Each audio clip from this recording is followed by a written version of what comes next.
Okay, welcome to the Creative Home Staging Show. I'm your host, Kasha McDaniel, and today we are talking about living in a staged home. Now, before we get into that, I may or may not have shared, I know I definitely shared with my email list. If you're on my email list, you already have heard this news that we are actually moving and we are moving overseas to Germany. And we're excited to go back there because we were there a few years ago, lived in North Carolina, and now we're moving back. So we're excited about the move, but of course, there's lots of things that need to happen before the moves happen. And we actually are renting our house. We're not selling it, but we still had to stage it and get it ready so that when families come through, they can imagine themselves living in it as well. So if you're renting your home, yes, I highly recommend you still stage it. So that's why I want to kind of go over, well, how hard is it to live in a staged home, right? How long does it take you to stage the house? So I want to go through those in this episode because I want to share the things that we had to go through. Now, not everyone will have the same experience, but you kind of have an idea. Because I know a lot of people are like, nope, not going to live in the house. We're just going to move out, have it staged with rental furniture, and just leave it that way. That's perfectly fine. That's great. But I've always lived in our house whenever it's been on the market. And yes, there's some extra steps you need to take, but it's doable for a short amount of time. And that's the idea, is that if you can do it for the shortest amount of time, that will work out for you. Because I know it can be very stressful. There's a lot of things that you need to take care of during that time. So it can be done, but with the right mindset. All right. You definitely have to start thinking about packing away things that won't be in the home. For example, if there's extra things in the room, like we talked about photographs before. If you've been through some of my episodes and watched them, you know how I say that photographs need to go. Now, I know there are some of you that think, well, no, I want to see what family lives here. And you can, that's the personality that comes with the house. But here's the thing, those pictures of your house will be online basically until the next time it gets sold. And if there are photographs of your kids, your family, guess what? The whole world sees those photos of your kids. Now, personally, I'm a security type person, and therefore I don't even post pictures of my kids online on Facebook or anything like that. People don't know what my kids look like unless I send them pictures personally or they met them personally, right? So for privacy issues and security issues, that's why I say remove all family photos, because those pictures are online. People will see what your kids like, how many kids you have, what dogs you have, that kind of a thing, right? So that's why that's one of the things when we're packing away things, you really, really need to pack away those things. Okay. And that also means the less stuff you have out, the less likely you'll have a mess and make a mess, right? Because it's been put away. And if you do take it out, you know there's a home that it needs to be put away back into, like, say, a cabinet, for example. Like, I know we have a toaster that we use almost every day, or I use a crock pot to make dinner. That crock pot goes back into the cabinet underneath, it doesn't sit out on the counter, right? So you have to be aware that things need to stay clean and clear as much as possible. Now, I know you still have to live in it, but you can't have everything out. Now, I'm trying to say this with the best intentions and tough love that I'm going to give you, because that's the type of person I am. I'm going to have you focus on things that matter. And these are the things that matter. Okay. It may not feel normal. Yes, I know it won't, right? But it's only for a short amount of time. You need to, people think certain things turn off buyers, and a mess will turn off buyers. Even though I know some of them are like, oh, no, I want to see how they live in the house. It needs to look clean. Now, for the photographs, it need to look even better, right? When it comes to showings, there can be still a few things out, but a bed still has to be made. The kitchen counters need to be cleaned. The floors need to be clean. I mean, there's a lot of stuff that needs to happen. So can you still live in your house while it's staged and on the market? Yes, but the whole family needs to be part of the cleanup crew. Okay. So let me go through a couple of things to think about and do once it's staged right? Once you've gotten through the whole thing. So before I get into that, let me back up a little bit. When I found out that we had to rent our house, I basically took a week to stage our house and basically pulled out things that didn't belong in each of the rooms and packed them up, donated them, sold them, whatever it was, put them away in a pile, either in a box or something that to be packed up. So it wasn't in the room. Okay. It took a week to do all that. And I counted the number of rooms we have in our house. And I think I came up with 12 rooms, 13 rooms. So there's 4 bathrooms, 4 bedrooms, a bonus room, kitchen, living room. So I'm like, maybe I miscounted. But anyway, there's a lot of rooms.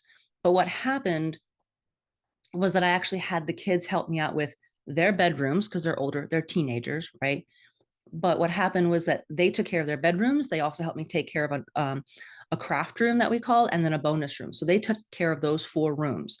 I took care of everything else in the house, little by little. So you can't possibly do every single room all in one day. There's no way.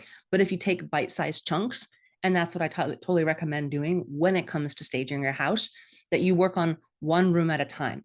That way, you know that one room is done. You move on to the next room, right? So if you can have someone help you, whether it's your spouse, your partner, a friend, a neighbor, somebody to help you get your house ready and staged. But also, if you need my help, I'm also available online for a staging consultation, and I can tell you exactly what needs to go and what needs to stay. Okay, so that's always that option as well. So while it's on the market, here are some things to consider and what needs to be cleaned when you're living in a staged home. All right. So, number one, beds need to be made every morning. Every morning. So, your bed, the kids' beds, okay. If the kids are old enough, they should be able to, make sure that the pillows are right, the covers are, pulled up and everything, that their pajamas are not on the floor, that there's no socks or t-shirts on the floor. Things are put in the hamper and the hamper's put away and the doors are closed to the closet, right? Beds need to be made every single day. Number one. Number two, no dishes in the sink or on the side of the sink, because I know we do that too. We dishwasher, yes, but there are certain dishes that can't or won't be washed really well in the dishwasher. So like pots, some pots like are bigger and it gets in the way for me, maybe not for you, but our pots and things like that, wooden spoons and things, I hand wash those things. So I let them dry off to the side. But if you do that, you make sure you just dry them, put them away, and get it done before you leave the house in the morning, or do it that night so you don't have to worry about it in the morning, right? Because you're getting your beds done the next morning, right? So no dishes in the sink. It can be in the dishwasher, no problem, just not out on the counter. All right. Number three, you're constantly dealing with paper clutter, like mail, bills, anything that you get, the junk mail and stuff like that. As soon as you know and you have it, decide what you need to do, pay that bill, pay it online, file it if you need to, throw it out, whatever you need to, shred it, but get rid of it. Make sure you're battling that paper. I still have bills that come in that way, or, things that you can recycle the paperwork. Okay. Throw it out, take care of it right away. Number 4, bathroom counters. Make sure you just put away the stuff and it's not sprawled all over your counters, right? We tend to take things out, right? I wear contact lenses. So I'm going to have my little contact lens cleaner. I have the little vials, I maybe have a wash to cloth, things like that. Whatever I use to, to put my makeup on, do my hair, it's all in a drawer. It's all put away and the counters are clean. So whatever you used that morning or then that night, make sure you clean it all up before you leave for work the next day. Okay. Or that morning, right? So bathroom counters, especially for the kids, because I know they're probably going to go, but I want my toothbrush and my, whatever, makeup and whatever soap cleansing stuff, all that stuff. Make it easier for them and fill it all in a box or in a basket, right? Make sure they all fit into a basket so that they know, oh, well, the basket's full. I'm just going to put it underneath the counter and away we go, right? Okay. So bathroom counters, make sure those are cleared up. Office desk clutter. I have this problem because I have an office desk. This is where I'm recording. This is my office here. So on my desk right now, there's a bunch of notebooks and my calendar and a couple of pieces of paper. Those I can easily put away. I actually have a box with a lid that is a decorative one, and I just kind of slide things into there at the end of the day and put it away and clean my desk, right? So if your kids have a workstation that they work at, maybe they do their homework on a desk, make sure all that stuff is put away. Okay. And another one is taking out the trash. More than likely every day, depending on what it is that's in there. If it's like, if you had chicken that you were cooking, the raw chicken smell, yeah, make sure the trash gets taken out that day or that morning. Again, you don't want to have too many things in the morning because you're probably running around trying to get breakfast for the kids, trying to get dressed, trying to get everybody out the door. There, you don't want to have too many things going on. So if you could take out the trash that night, you don't have to worry about it the next day, even better. Okay, so split up the duties as best you can. All right. If you are kind of concerned as to, well, what do I need to do to get started? I have a free resource for you called How to Start Staging Now. It's an ebook, and it's just a couple of pages. It's a PDF download that you can take a look at, totally free. But basically, I have in there how to influence buyers, what home improvements will actually give you the best bang for your buck, what you need to focus on, and then 10 home staging tips that you can start doing right now to get your house sold faster. So if that's something that you're interested, I'll leave the link in the show notes below, and it's called How to Start Staging Your House Now. So take a look. It's free, easy for you to download and start working on right now, right? Because maybe the spring is coming, right? So that's the next big season coming, moving season that's coming up. All right. Another thing that you have to do and think about when you're living in a staged house is that I'm always redoing the pillows on the living room couch, always, every day, because someone's sitting on the couch and that's fine. They're watching TV, they're enjoying a movie, whatever it is, but the pillows all get messed up. So every night before I go to bed, I just recenter all the pillows. And there's not that many. There's 6, because there's 3. It's a big, long sectional couch. So there's 3 on 1, 3 on 1. And then I have 2 throw blankets. So that's the easiest thing. It takes you a minute at the most. Put the pillows back, put the blankets back, good to go. Okay. But it's something that you have to get into routine, that if you don't do it, then it'll get forgotten. So I would do something like a little checklist, like at night, always check, make sure there's no dishes in the sink, take out the trash, fix the pillows. Okay. There's 3 things that you could do that take you, okay, maybe the dishes might take you a little bit longer, but the trash doesn't take long, and neither do the pillows, right?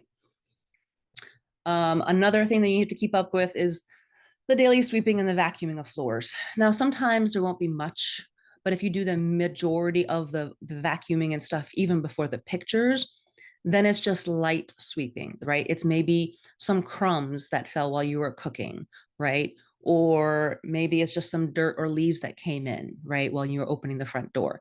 So that is a quick but a constant thing. And maybe, again, maybe someone, whether it's your spouse, your partner, can help you with that so that you don't have this whole burden on yourself. Okay. Because believe me, I know what it's like to do it all by myself, but it really helps when you have a team effort, even if it's just the one thing that they can do for you, right? Such an easy thing. So a Swiffer will is wonders, a little mop, broom, type with a little handle thing, sweep it up, clean it up, get it taken care of. And I normally do that even when it's when I'm waiting for dinner to cook. Yeah, because I'm waiting for water to boil or something to bake in the oven or something. I'm sweeping then too. So dual duties, right? Get things done at the same time while you're waiting for other stuff to get done. Checking the front entryway for dust and dirt. Excuse me, I'm still getting over a cold. But what I'm talking about this one is basically just check to make sure.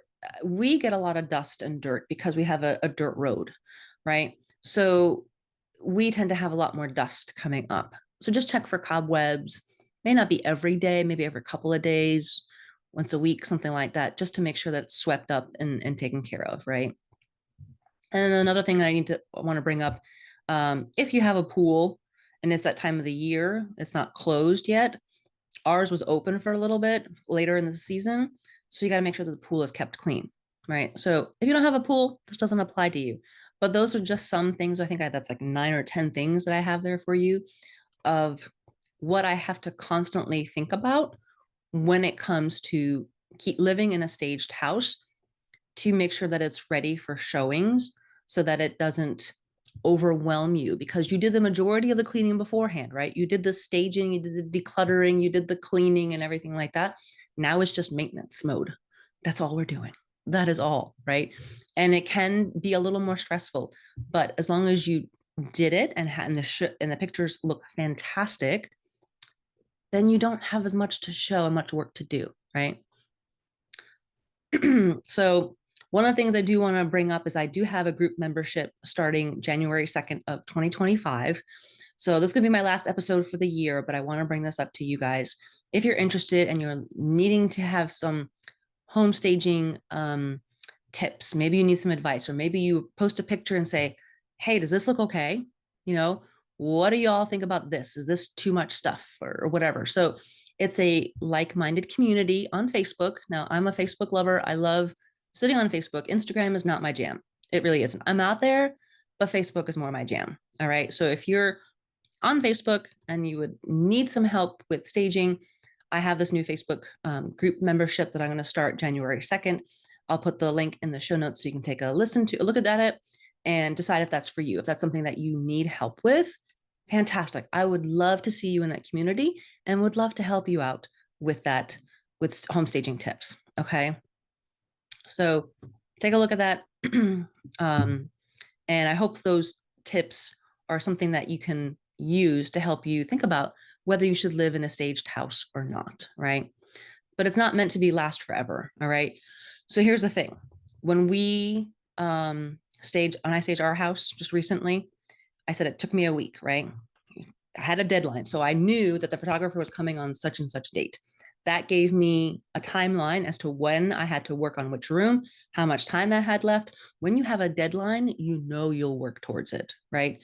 Otherwise, if you don't have a deadline, you're like, well, I don't have to get that done. I might get there. Oh, with a deadline, you set yourself up, right? You know you got, okay, I got to meet this. I got to get all this stuff done, right? We had 5 showings in one day. And my poor real estate agent, I felt so bad for her, our property manager. She was juggling phone calls and emails and things like that, trying to get people to come in because it was right before Thanksgiving is when this happened. And she was saying, kept texting me, hey, there's someone coming at 11. Hey, there's another one at 2 and another one at 3 and then 4 and 5. I'm like, wow, what is going on? She's like, I have no idea. This is just crazy. 5 showings in one day. And then we got into I told her, look, we're blocking off this time for Thanksgiving because we have guests coming over. We're blocking it off, then we can do more showings after that. She's like, that's fine. No problem. We can work with that. I'm like, great. Well, after those 5 showings, the next day, we had someone apply and they asked for over listing price of the rental price. Rental price. Someone wanted to pay more than what we said we wanted for the house because of the staging and the pictures and the cleaning and all the effort that we put into it. Also with our marketing and our real estate agent, all of those factors all work together and have to work together in order to get your house sold or rented real quick. So in one day of showings, that's all I had to do. I still maintain some work that needs to be done to kind of keep it clean, but I'm not as strict with the dishes. I'm not as strict with as the upkeep with the vacuuming and stuff like that. Still make the beds, still make other things happen, but not as strict. So see what I mean? So you do it for the showing time frame until you get an offer and you're good to go, and then you can relax. Okay. So it is possible to do. All right. So before I get into the end of this episode, I want to go over a moving tip of the week and share that with you because yeah, moving can be very stressful, right? So one of my things is I download my moving checklist in my Etsy shop. I have an Etsy shop called Willowbrook Printable. If you're not familiar with it, check it out. It has moving checklists, it has travel checklists, it has other real estate things and products in there. But my main thing is the moving checklist because we've moved so much and I've learned so many lessons from our moves. I turned it into a checklist because it is so much easier to follow one and go and not have to remember something, right? Because it's all written down for you. So in this week's tip, this is one of the tips in my moving checklist, and it has to do with dental records. Yeah, that's one of them that's in there to remind you, hey, get your dental records, right? Print it out or download onto a USB your dental records with the last x-rays. Okay. If you had x-rays just done, my kids literally just had a dental appointment 2 weeks ago. So I had them say, okay, we're leaving in about a month, a little over a month. I need those records printed while I'm here right now, along with the notes, for example, because there are teenagers that had molars that were sealed, things that they were watching, if we check and make sure, hey, there might be a turn into a cavity, this might not, everything's good. Whatever those notes are, those x-rays and those dental notes, make sure you get a copy of them either printed out or on a USB so that you can, get them, maybe can send them to you by email. Great. And that way you can take them with you to your next location and give them to your next dental office. All right. So that's my moving tip of the week. So I hope you guys learned something about how you can live in a staged home. You can. It's just a mindset, and you need to be willing to make those sacrifices, if you will. Yeah. Yeah. I know. It takes a certain person to do that. It takes a certain willpower to go through that. Some of you are for it and some of you are not, and that's okay. But I wanted to let you know what I had to deal with when we had to live in a staged home, and it literally only lasted about a week. Yeah, because as I was cleaning, we were keeping everything clean the whole entire time, and then for the showings, and then we were done. So, yeah. So hopefully this is something you guys can take away and learn from. And if you have any questions, I would be more than happy to answer them. I'm so glad you're here listening to this episode. I'm so grateful for you. And I know you can do this. You can totally live in a staged home as much as we did. All right. So I will talk to you later. Happy Christmas. Happy New Year. And I will talk to you in the new year. All right. We'll see you later.